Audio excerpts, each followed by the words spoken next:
Hello అండి. ఈ మధ్య ఓపీడీలో చాలామందికి ఇప్పుడు అమర్నాథ్ యాత్ర గురించి చాలామంది అనండి. అంటే ఫిట్‌నెస్ సర్టిఫికేట్స్ కోసం, వీటి కోసం చాలామంది తరచుగా విజిట్ చేసి ఏ ఏ జాగ్రత్తలు పాటించాలని అడుగుతున్నారండి. అంటే చాలామంది చాలా ఎక్సైటెడ్‌గా ఉన్నారు.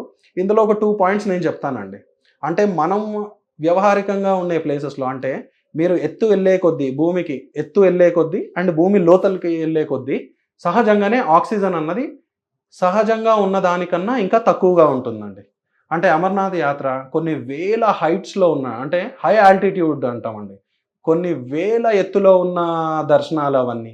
సో, అలా ఎళ్ళే కొద్దీ మీరు పైకి అసెండ్ అయ్యే కొద్దీ మీ అంటే గాలిలో ఉన్న వాతావరణంలో ఉన్న ఆక్సిజనే చాలా తక్కువలో ఉంటుందండి. అంటే మీరు దీర్ఘకాలికంగా రెస్పిరేటరీ డిసీజెస్ ఉండి ఆక్సిజన్ రిక్వైర్మెంట్ ఉన్నవాళ్ళు ఇలాంటి యాత్రలు చేయడం సాహసమే అని జెప్పాలండి. స్ట్రెయిట్ అవే చెప్పాలి అనంటే ఇలాంటి యాత్రలు చేయకపోవడమే మంచిదండి. ఎందుకంటే సహజంగానే ఆక్సిజన్ అన్నది తక్కువగా ఉంటుంది. మీకు ఆల్రెడీ రెస్పిరేటరీ ఫెయిల్యూర్స్‌లో ఉన్నవాళ్ళు, సిలిండర్స్ మీద ఉన్నవాళ్ళు, ఆక్సిజన్ రిక్వైర్మెంట్ ఉన్నవాళ్ళు ఇలాంటి ప్రదేశాలకి వెళ్ళొద్దనే చెప్తామండి.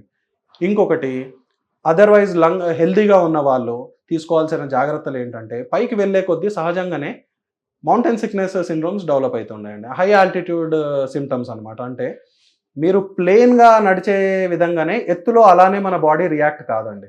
అలా జరిగే కొద్దీ ఏంటంటే, ఇనీషియల్‌గా హెడేక్ రావడం, తల తిరిగినట్టు అనిపించడం, వామిటింగ్ సెన్సేషన్ లాగా ఉండడం, ఆయాసం చాలా ఎక్కువగా రావడం, ఇవి మైల్డ్‌గా జరిగే సింప్టమ్స్ అండి.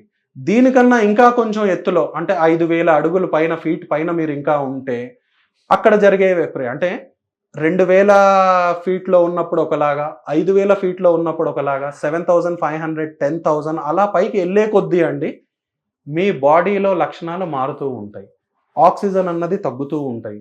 దానివల్ల జరిగే పరిణామాలు ఏ విధంగా ఉంటాయి అన్న దాంట్లో ఇప్పుడు నేను చెప్పినట్టు వామిటింగ్స్ రావడం, తేలిక తల తిరుగుతున్నట్టు ఉండడం, ఆయాసం ఎక్కువగా రావడం, ఒక్కొక్కసారి లంగ్స్‌లో నీరు గూడా నిండిపోతాయండి. మీరు ఎంత ఎత్తులో ఉన్నారో దాన్ని బట్టి. తద్వారా ఏంటంటే మీకు ఇక ఆక్సిజన్ కూడా అందదండి.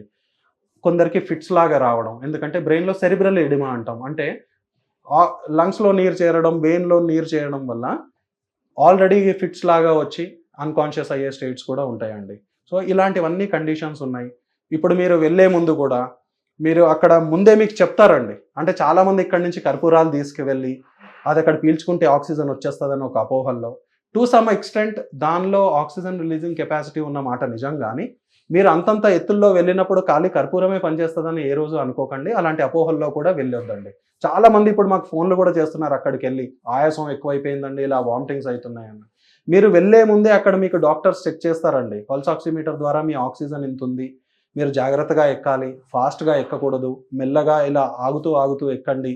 అండ్ మీకు ఎసిటజోలమైడ్ అనే టాబ్లెట్స్ గూడా ఇస్తారండి. అంటే ఇది ఇనీషియల్‌గా ఉన్న mild to moderate high altitude sickness అన్నది తగ్గిస్తూ ఉంటదండి. ఈ టాబ్లెట్‌లు వేసుకోండి అని తగు జాగ్రత్తలు చెప్పి మీకు పంపిస్తుంటారండి. సో, ఈ జాగ్రత్తలు తీసుకొనే వెళ్ళండి.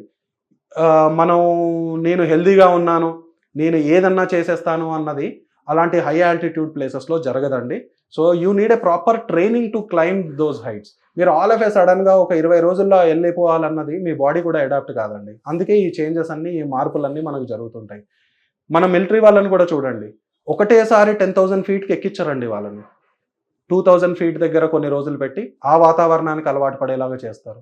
5000 ఫీట్‌కి ఎక్కించి, అక్కడ వాతావరణానికి అలవాటు పడేలాగా చేస్తారు. అలా గ్రాడ్యుయల్‌గా అలవాటు పడాలండి.